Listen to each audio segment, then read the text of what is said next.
Hello students. आज हम पढ़ेंगे नेक्स्ट टॉपिक कार्डियक साइकिल। ठीक है। प्रीवियस क्लास में हमने देखा कि किस तरीके से जो है ह्यूमन सर्कुलेटरी सिस्टम जो है वर्क करता है। ठीक है। अब देखेंगे हम कार्डियक साइकिल। कार्डियक साइकिल का मतलब है कि हमारा जो हार्ट है एक बीट को रिलीज करके सेकेंड बीट को किस तरीके से कंटिन्यू करता है। ठीक है ना। जो कंटिन्यूस हार्ट की जो बीटिंग है उसको हम बोलते हैं कार्डियक साइकिल। ठीक है। तो किस तरीके से कार्डियक साइकिल वर्क करती है ये हमको देखना है। ओके। तो देखो मैं आपको पॉइंट्स में अच्छे से एक्सप्लेन कर देती हूँ इजी तरीके से। कार्डियक साइकिल में क्या होता है, to begin with all the four chambers are in relax state called the joint diastole. जब फोर मतलब कि हार्ट जब रिलैक्स उसमें होता है, जब उसके फोर चैम्बर्स जो हैं रिलैक्स स्टेट में होते हैं, that state is called the joint diastole. As the bicuspid and the tricuspid valves are open, जैसे ही बाइकस्पाइड और ट्राइकस्पाइड वेल्व ओपन होती है, blood from the pulmonary vein and vena cava. तो क्या होता है, जैसे ही बाइकस्पाइड और ट्राइकस्पाइड वेल्व ओपन होती हैं तो ब्लड जो है पल्मोनरी वेन और वेना केवा से फ्लो होते हुए लेफ्ट एंड राइट वेंट्रिकल में जाता है। मतलब कि पल्मोनरी वेन का ब्लड लेफ्ट वेंट्रिकल में जाता है, वेना केवा का जो फ्लो है वो राइट वेंट्रिकल की साइड जाता है। Semilunar valves are closed at this stage, इस स्टेज पर मतलब कि जब ब्लड बाइकस्पाइड और ट्राइकस्पाइड वेल्व जब ओपन होती है उस टाइम पर सेमिनुलर वेल्व जो होती है वो क्लोज होती है। ठीक है। फिर नेक्स्ट स्टेप में क्या होता है, जो सीनो आर्टेरियल नोड होते हैं वो एक एक्शन जनरेट करते हैं, एक्शन पोटेंशियल जनरेट करते हैं, जो कि कॉन्ट्रैक्ट होता है, जो कि दोनों ही आर्टरिया को कॉन्ट्रैक्ट करता है, आर्टियल सिस्टोल को कॉन्ट्रैक्ट करता है। The action potential passes to AB node and bundle of HIS transmit it to ventricular। फिर जितना भी एक्शन पोटेंशियल जो है AB नोड से पास होते हुए बंडल ऑफ HIS से ट्रांसमिट होके वेंट्रिकुलर में जाता है, वेंट्रिकुलर मस्कुलेटेट में जाता है और एक वेंट्रिकुलर सिस्टोल फॉर्म करता है। At the same time atria undergoes relaxation, इस टाइम पर आर्ट्रिया में जो है रिलैक्सेशन की कंडीशन होती है। ठीक है ना। और relaxation diastole to close the bicuspid and tricuspid, जैसे ही वहाँ पर रिलैक्सेशन होता है तो बाइकस्पाइड और ट्राइकस्पाइड वेल्व्स कैसी हो जाती हैं, क्लोज्ड हो जाती हैं। जब बाइकस्पाइड और ट्राइकस्पाइड वेल्व्स जब ओपन होती हैं तो क्या होता है, जो सेमिनलर वेल्व्स जो हैं वो क्लोज रहते हैं उस स्टेज पर। लेकिन जब सीनो आर्टेरियल नोड जनरेट करता है एक एक्शन कॉन्ट्रैक्शन जनरेट करता है, एट दैट स्टेज जो बाइकस्पाइड और ट्राइकस्पाइड वेल्व्स जो होती हैं वो क्लोज हो जाती हैं। ठीक है। Semilunar valves open into circulatory system, semilunar valves जो होती हैं सर्कुलेटरी सिस्टम में ओपन होती हैं, that relax the ventricle and close the valves, वो वेंट्रिकल को रिलैक्स करती हैं और वेल्व्स को क्लोज करती हैं, जिसकी वजह से बैक फ्लो ब्लड का नहीं होता है। ठीक है ना। जब वेल्व्स क्लोज रहेंगी तो वहाँ पर बैक फ्लो होने के चांसेस नहीं रहेंगे। As the pressure inside ventricle decreases, जैसे जैसे वेंट्रिकल में प्रेशर डिक्रीज होता है तो बाइकस्पाइड और ट्राइकस्पाइड वेल्व वापस से ओपन हो जाती हैं और वापस से क्या होता है, सेम प्रोसेस रिपीट होने लगती है। कौन सी वाली प्रोसेस रिपीट होने लगती है, ये वाली प्रोसेस रिपीट होने लगती है, सॉरी ये वाली प्रोसेस जो है वो रिपीट होने लगती है। ठीक है। तो इस तरीके से जो है एक साइकिल चलने लगती है जिसको हम बोलते हैं कार्डियक साइकिल। ठीक है। रिपीट प्रोसेस होती है, that is termed as the cardiac cycle. हर एक कार्डियक साइकिल में साउंड प्रोड्यूस होता है, टू साउंड्स प्रोड्यूस होते हैं, लब और डब। फर्स्ट साउंड को हम लब बोलते हैं due to the closure of bicuspid and tricuspid valve. First time पर बाइकस्पाइड और ट्राइकस्पाइड वेल्व क्लोज रहती हैं। ठीक है। क्लोजर होती है उस टाइम पे लब साउंड प्रोड्यूस होता है, लब डब। मतलब कि जो हमको धक धक सुनाई देती है वो दैट इज नॉट एक्चुअली धक धक, दैट इज लब डब। ठीक है। और सेकेंड हर्ट साउंड जो होता है वो डब होता है due to the closure of semilunar valves. First sound due to the closure of bicuspid and tricuspid valve, ये दोनों वेल्व्स आपस में क्लोजर रहते हैं, इस वजह से लब साउंड क्रिएट होता है। Second sound that is the dub sound which is due to the closure of semilunar valve. ठीक है। तो ये है हमारा कार्डियक साइकिल, मतलब कि किस तरीके से हमारा हार्ट जो है पंप कर रहा है continuously, continuous pumping of our heart is the cardiac cycle. तो कार्डियक साइकिल में किस तरीके से हार्ट जो है वो पंप करता है ये था। ठीक है। Now our next topic is ECG, electrocardiograph. ठीक है। इलेक्ट्रोकार्डियोग्राफ जो है बहुत ज़्यादा सिमिलर होंगे इससे, आप बहुत जगह पे आपने देखा होगा, मूवीज़ में, टीवीज़ में, सीरियल्स में, और रियल लाइफ में भी बहुत लोगों ने देखा होगा। ठीक है।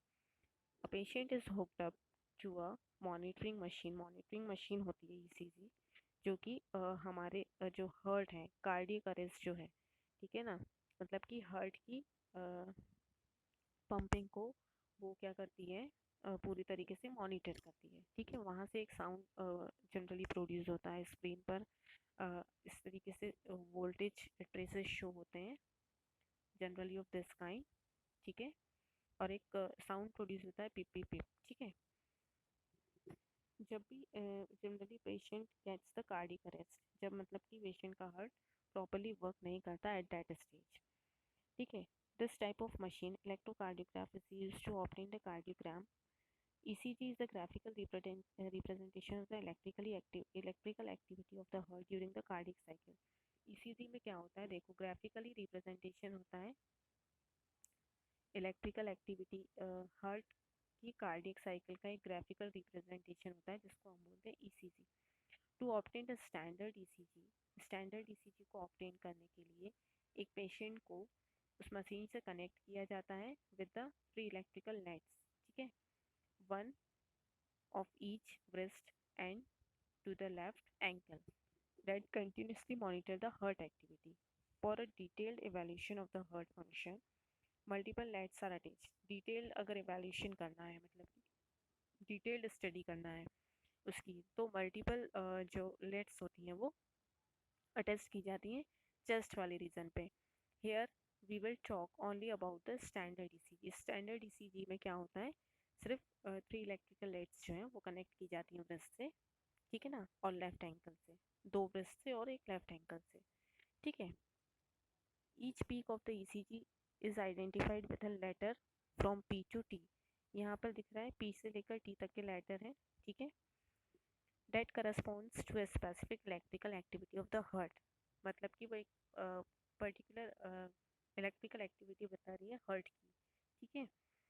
जो पी वेव होती है, ये जो पी वेव है, ये क्या रिप्रेजेंट करती है, इलेक्ट्रिकल एक्साइटेशन। ठीक है। और डीपोलराइजेशन ऑफ द आर्ट्रिया के एक्साइटेशन को रिप्रेजेंट करने के लिए यहाँ पर ये जो पी पॉइंट है ये वो रिप्रेजेंट करता है, which leads to the contraction of both the atria. ये कॉन्ट्रेक्शन को बताती है कि दोनों आर्ट्रिया का कॉन्ट्रेक्शन किस तरीके का हो रहा है। फिर ये जो क्यू आर एस होता है, Q R S complex represent the depolarization of ventricles. ये वेंट्रिकल के डीपोलराइजेशन को रिप्रेजेंट करती है, जो कि वेंट्रिकुलर कॉन्ट्रैक्शन को शो करता है। ठीक है ना, which initiates the ventricular contraction. The contraction start shortly after Q and marks the beginning of the systole. Contraction जो है क्यू से स्टार्ट होता है और सिस्टोल की बिगनिंग से मार्क किया जाता है। जो टी वेव होती है वो रिटर्न ऑफ द वेंट्रिकल जो एक्सटिंक्ट है ventricle from the excited to the normal state. ठीक है ना, मतलब कि रिपोलराइजेशन को रिप्रेजेंट करती है। जो टी वेव होती है that represents the repolarisation, the P waves represents the depolarisation of the atria and Q sorry Q R S this represents the ventricle contraction. ठीक है ना। The end of the T wave makes the end of the systole. T wave का end जो है वो systole के and को represent करता है। Obviously bye counting the number of Q R S complexes the occur in a given period of time, one can determine the heartbeat rate of an individual. अगर Q R S complexes हमको पता चल रहे हैं तो एक particular heart rate जो है date can be determined. Since the ECG obtain from different individuals are roughly the same shape for a given lead configuration, and deviation from the shape indicates as possible normally abnormality or disease. Hence it is of great clinical significance। मतलब कि ECG जो है वो clinically बहुत ज़्यादा helpful है, significant है, advantageous है ना, क्योंकि वो हमारे कार्डियक साइकिल को, अगर कोई कार्डियक अरेस्ट किसी को आ रहा है या फिर जो हार्ट है वो प्रॉपरली पंप नहीं कर रहा है ना, वहाँ पर प्रॉपरली जो है कार्डियक साइकिल प्रॉपरली वर्क नहीं कर रही है एट दैट स्टेज, हम ईसीजी के थ्रू एबनॉर्मलिटीज और डिसीज को चेक कर सकते हैं, इंडिकेट करती है क्योंकि वो, ठीक है। अब नेक्स्ट है double circulation. So now double circulation, देखो सेम ब्लड का दो बार फ्लो होना हार्ट से, ठीक है ना, उसको हम बोलते हैं डबल सर्कुलेशन, जो कि जनरली ह्यूमन बींग्स में भी होता है, ठीक है। जिनमें फोर चैम्बर्ड हार्ट है, जिनमें ऑक्सीजनेटेड और डी ऑक्सीजनेटेड ब्लड पूरी तरीके से सेपरेट है, उसमें उन सारे ही ऑर्गेनिज्म में डबल सर्कुलेशन की प्रोसेस होती है। डबल सर्कुलेशन में क्या होता है कि एक बार ऑक्सीजनेटेड ब्लड जो है वो फ्लो होता है और दूसरे टाइम पे डीऑक्सीजनेटेड ब्लड के फॉर्म में, डीऑक्सीजनेटेड फॉर्म में सर्कुलेशन होता है। उसमें फर्स्ट सर्कुलेशन जो होता है उसको हम बोलते हैं systematic circulation, second is the pulmonary circulation. Systematic circulation includes the flow of oxygenated blood from the left ventricle to all parts of the body. Systematic circulation में जितना भी oxygenated blood है वो left ventricle से flow होते हुए पूरे body parts में जाता है, और जितना भी deoxygenated blood होता है various parts of body से वो collect होके right atrium में आता है, ठीक है। All systematic circulation starts from aorta and ends at superior vena cava. देखो, सिस्टमैटिक सर्कुलेशन में ऑक्सीजनेटेड ब्लड जो है फ्लो होता है लेफ्ट वेंट्रिकल से सारे बॉडी पार्ट्स में, और डीऑक्सीजनेटेड ब्लड वहाँ से कलेक्ट होके राइट आर्टियम में जाता है, ठीक है। All the systematic circulation starts from the aorta and ends at the superior vena केवा।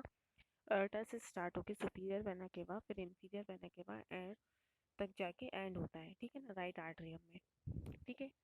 लेफ्ट से स्टार्ट होके राइट आर्टरियम में वो एंड होता है। The systematic circulation provides oxygen, nutrients and other substances to the tissue.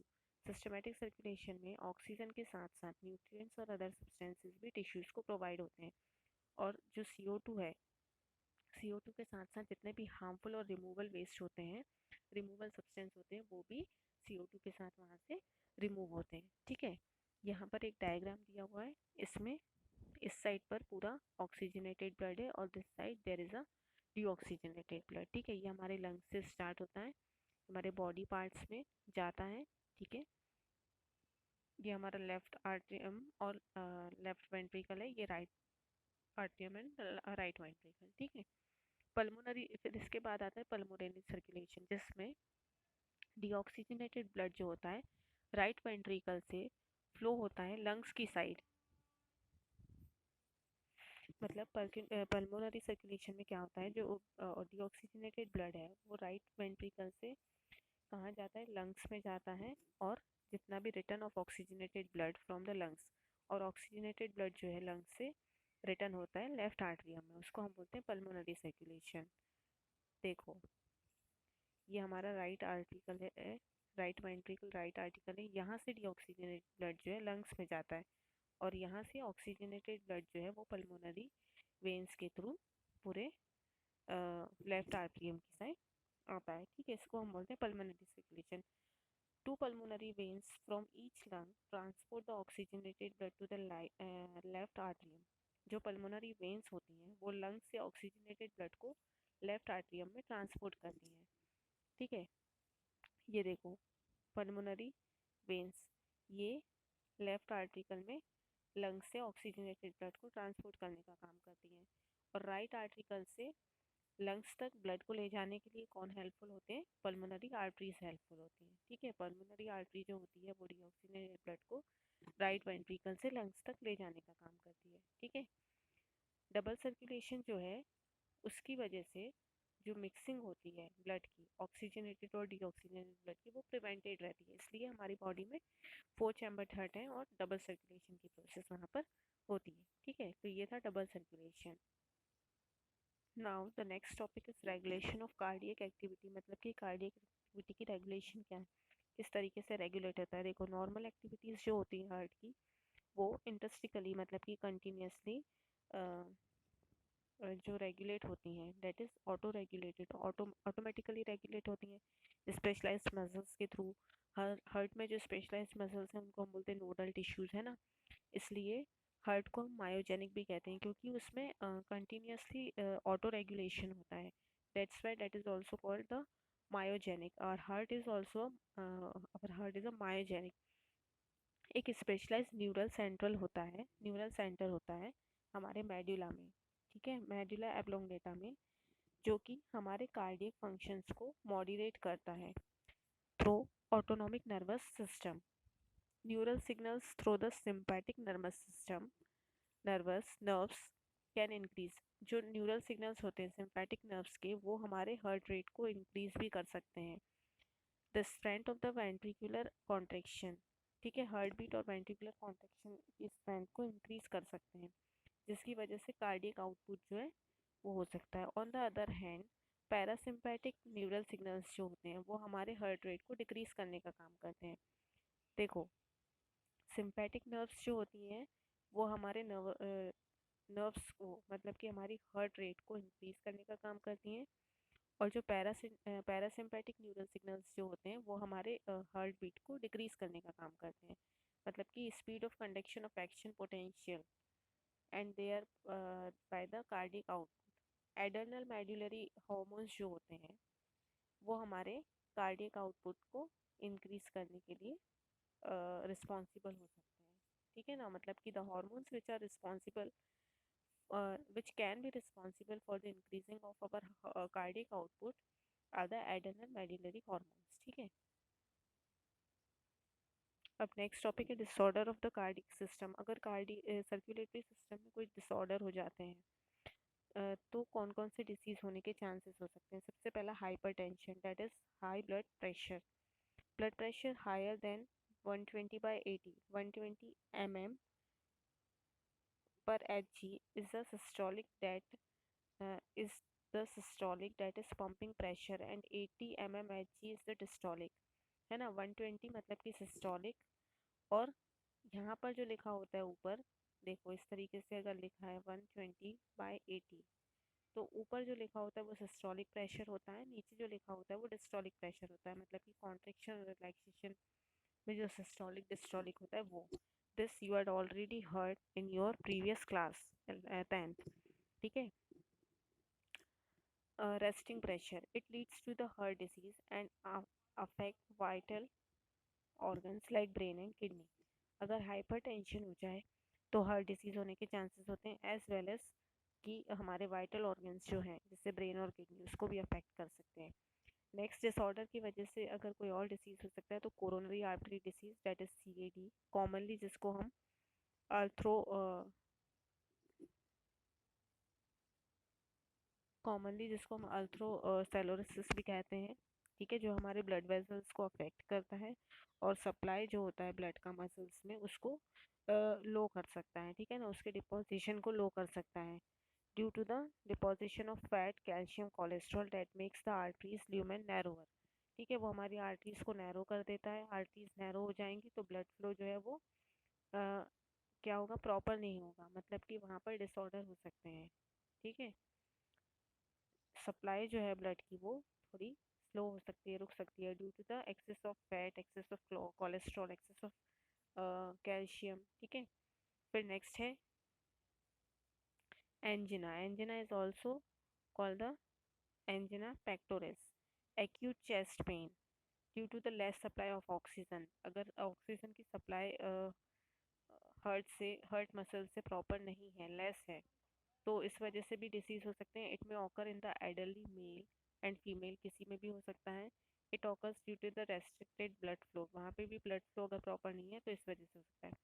Next है heart failure. Heart failure मतलब कि heart does not gate pump enough blood. Heart को इनफ ब्लड नहीं मिलेगा पंप करने के लिए जितना कि बॉडी को रिक्वायर्ड है, तो हार्ट फेलियर होने के चांसेस होते हैं, जिसको हम कॉन्जेस्टिव हार्ट फेलियर भी कहते हैं, क्योंकि कॉन्जेशन हो जाता है लंग्स में, ठीक है ना. Heart failure is of different from the heart attack. Heart attack से थोड़ा डिफरेंट होता है हार्ट फेलियर. हार्ट अटैक में क्या होता है, हार्ट मसल्स जो हैं वो डैमेज हो जाती हैं और इनएडिक्वेट ब्लड सप्लाई हो जाता है, ठीक है ना. और कार्डियक अरेस्ट में क्या होता है, जब हार्ट जो है स्टॉप कर देता है बीट करना. यहाँ पर क्या होता है, इनएडिक्वेट मतलब कि insufficient amount of blood flow रहता है हार्ट फेलियर में, लेकिन कार्डियक अरेस्ट में heart get stop beating. The last one is coronary thrombosis. Formation of clotting होना, क्लॉट्स का फॉर्मेशन हो जाना, that is the coronary thrombosis. उसमें क्या होता है, formation of the clot in the coronary arteries is coronary thrombosis. Coronary arteries में अगर क्लॉटिंग है तो उसको हम कोरोनरी थ्रोम्बोसिस बोलते हैं। It occurs most frequently in the left anterior descending coronary artery. Left anterior जो कोरोनरी आर्टरी होती है, मोस्ट प्रोबेबली उसमें होने के चांसेस होते हैं। ठीक है, तो ये वेरियस काइंड ऑफ क्या थे, डिसऑर्डर्स थे सर्कुलेटरी सिस्टम के, जैसे कि हाई ब्लड प्रेशर हो जाना, कोरोनरी आर्टरी डिसीज हो जाना, एंजीनिया हो जाना, हार्ट फेलियर हो जाना। ठीक है, सो chapter is now finished. Thank you students.